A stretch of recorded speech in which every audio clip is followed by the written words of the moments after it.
नमस्कार दोस्तों, स्वागत है आपका एक बार फिर से आज के इस वीडियो लेक्चर में। दोस्तों आज के वीडियो में हम डिस्कस करने वाले हैं संघ लोक सेवा आयोग से संबंधित महत्वपूर्ण एमसीक्यू क्वेश्चन जो अक्सर एग्जाम में पूछे जाते हैं। तो चलिए बिना देरी के वीडियो को शुरू करते हैं। चलिए सबसे पहला क्वेश्चन आ जाता है, संघ तथा राज्यों के लिए लोक सेवा आयोग का प्रावधान संविधान के किस अनुच्छेद में है। दोस्तों बात कर लेते हैं, संघ तथा राज्यों के लिए लोक सेवा आयोग का प्रावधान संविधान के किस अनुच्छेद में है। ऑप्शन नंबर ए है अनुच्छेद 340, ऑप्शन नंबर बी है अनुच्छेद 315, ऑप्शन नंबर सी है अनुच्छेद 328 और ऑप्शन नंबर डी है अनुच्छेद 338। दोस्तों इस क्वेश्चन के सही आंसर की अगर हम बात करते हैं तो ऑप्शन नंबर बी हमारा बिल्कुल करेक्ट आंसर हो जाएगा। यानी अनुच्छेद 315 में यह प्रावधान है कि संघ तथा राज्यों के लिए एक लोक सेवा आयोग होगा। अगले क्वेश्चन की तरफ बढ़ते हैं। अगला क्वेश्चन आ जाता है, निम्नलिखित में से कौन सी संघ लोक सेवा आयोग यानी यूपीएससी की भूमिका है। बात कर लेते हैं कथनों की। तो संविधान यूपीएससी को भारत में योग्यता प्रणाली का प्रहरी मानता है। दूसरा कथन है, यह केवल अखिल भारतीय सेवाओं में भर्ती से संबंधित है। निम्न कोड का प्रयोग कर सही उत्तर चुनिए। ऑप्शन देखते हैं, केवल एक, केवल दो, दोनों, एक और दो, ना तो एक और ना ही दो। दोस्तों बात कर लेते हैं संघ लोक सेवा आयोग यानी यूपीएससी की भूमिका के बारे में। तो कथन एक जो है ये बिल्कुल सही होगा कि संविधान यूपीएससी को भारत में योग्यता प्रणाली का प्रहरी मानता है। यानी इस क्वेश्चन के आंसर की अगर हम बात करते हैं तो ऑप्शन नंबर ए हमारा बिल्कुल सही आंसर हो जाएगा। यानी केवल एक कथन जो है वह इस क्वेश्चन का सही है। ऑप्शन नंबर ए हमारा राइट आंसर हो जाएगा। अगले क्वेश्चन की तरफ बढ़ते हैं। अगला क्वेश्चन है, संघ लोक सेवा आयोग के वर्तमान अध्यक्ष कौन है। बात करते हैं लोक सेवा आयोग के वर्तमान अध्यक्ष की। तो यहाँ पर मनोज सोनी जो है वह वर्तमान लोक सेवा आयोग के अध्यक्ष है। यानी ऑप्शन नंबर सी हमारा राइट आंसर होगा। अगले क्वेश्चन की तरफ बढ़ते हैं। अगला क्वेश्चन है, संघ लोक सेवा आयोग के संबंध में निम्नलिखित में से कौन सा कथन सही है। एक नज़र कथन की ओर डाल लेते हैं। आयोग अपनी वार्षिक रिपोर्ट केंद्र सरकार को सौंपता है। दूसरा कथन है, संघ लोक सेवा आयोग कार्मिक मंत्रालय के अधीन कार्य करता है। ऑप्शन सी है, संघ लोक सेवा आयोग का गठन पहली बार 1927 में किया गया था। और ऑप्शन डी है, संघ लोक सेवा आयोग में सदस्यों की कुल संख्या 7 होती है। दोस्तों इन कथनों की अगर हम बात करें तो यहाँ पर ऑप्शन नंबर बी में दिया गया है, संघ लोक सेवा आयोग जो है वह कार्मिक मंत्रालय के अधीन कार्य करता है। ये क्वेश्चन हमारा राइट आंसर होगा। और अगर हम बात करते हैं ऑप्शन नंबर सी की, तो अगर लोक सेवा आयोग के गठन की अगर हम बात करते हैं संघ लोक सेवा आयोग की, तो इसका गठन 1927 में ना होकर 1926 में किया गया था। यानी ये कथन भी हमारा गलत हो जाएगा। और संघ लोक सेवा आयोग में सदस्यों की कुल संख्या 7 की बजाय 6 होती है। यानी ये भी गलत होगा। यानी ऑप्शन नंबर बी हमारा इस क्वेश्चन का राइट आंसर हो जाएगा। इसी के साथ अगले क्वेश्चन की तरफ बढ़ते हैं। अगला क्वेश्चन आ जाता है, संघ लोक सेवा आयोग के एक सदस्य को हटाने के संदर्भ में निम्नलिखित में से कौन सा कथन सही है। कथन देख लेते हैं। संघ लोक सेवा आयोग के किसी सदस्य को राष्ट्रपति के आदेश पर दुर्व्यवहार के आधार पर उसके पद से हटाया जा सकता है। दूसरा कथन क्या है, संघ लोक सेवा आयोग के किसी सदस्य को हटाने के लिए राष्ट्रपति द्वारा निर्धारित प्रक्रिया के अनुसार जांच के लिए सर्वोच्च न्यायालय को एक संदर्भ और ऐसे संदर्भ पर इसकी रिपोर्ट की प्राप्ति की आवश्यकता होती है। यानी बात करें दोनों कथनों की, तो यहाँ पर दोनों कथने हमारे बिल्कुल सही होगा। तो इस क्वेश्चन का आंसर की अगर हम बात करेंगे तो ऑप्शन नंबर सी में दिया गया है, एक और दो दोनों।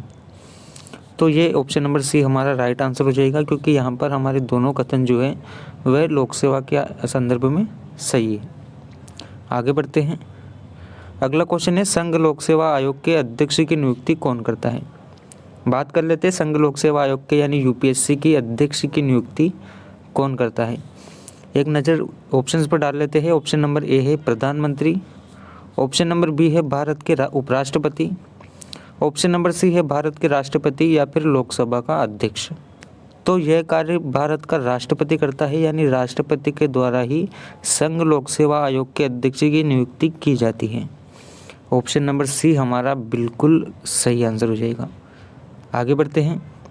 अगला क्वेश्चन आ जाता है, संघ लोक सेवा आयोग के अध्यक्ष और सदस्यों का कार्यकाल कितना होता है। दोस्तों बात कर लेते हैं संघ लोक सेवा आयोग के अध्यक्ष और उनके कुल सदस्यों के कार्यकाल की, तो ऑप्शन नंबर ए है 3 वर्ष, ऑप्शन बी है 4 वर्ष, 5 वर्ष और 6 वर्ष। दोस्तों बात करते हैं कार्यकाल की, तो संघ लोक सेवा आयोग के अध्यक्ष का कार्यकाल 6 वर्ष का होता है या फिर 65 वर्ष की आयु तक वह कार्यरत रह सकते हैं, यानी ऑप्शन नंबर डी हमारा एकदम सही आंसर हो जाएगा। आगे बढ़ते हैं।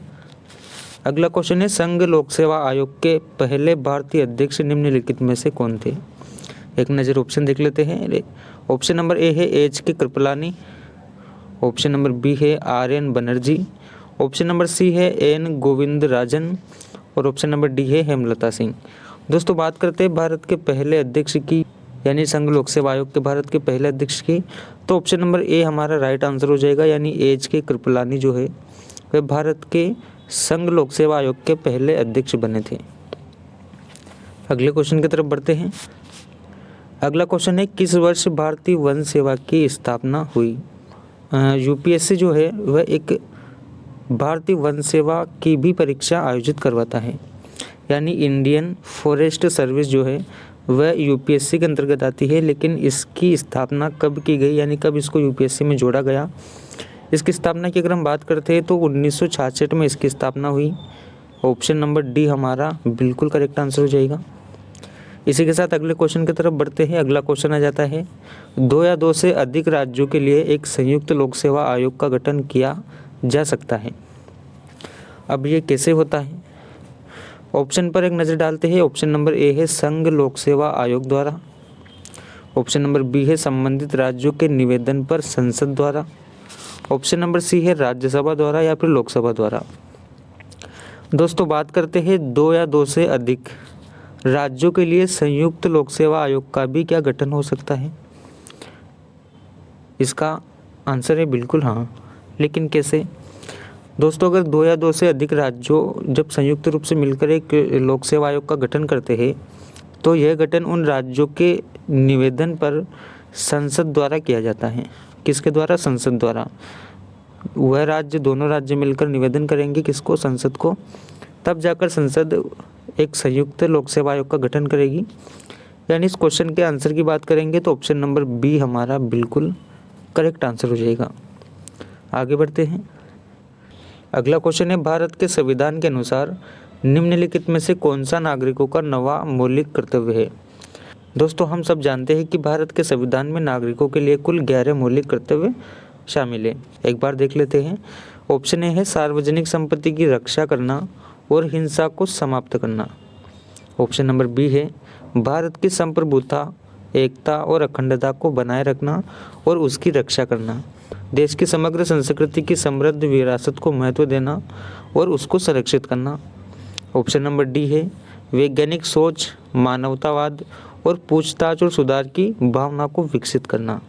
अब इनमें से बताना है कि इनमें से 9वां मौलिक कर्तव्य कौन सा है।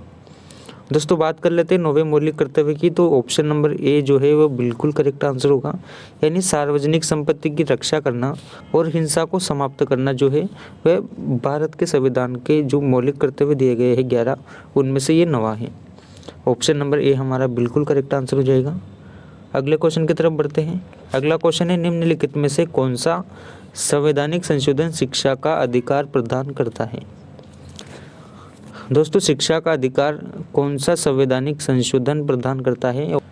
दोस्तों इस क्वेश्चन के सही आंसर की अगर हम बात करते हैं तो ऑप्शन नंबर डी हमारा बिल्कुल करेक्ट आंसर हो जाएगा, यानी 86वां संविधान संशोधन जो है वह शिक्षा का अधिकार हमें प्रदान करता है। अगले क्वेश्चन की तरफ बढ़ते हैं।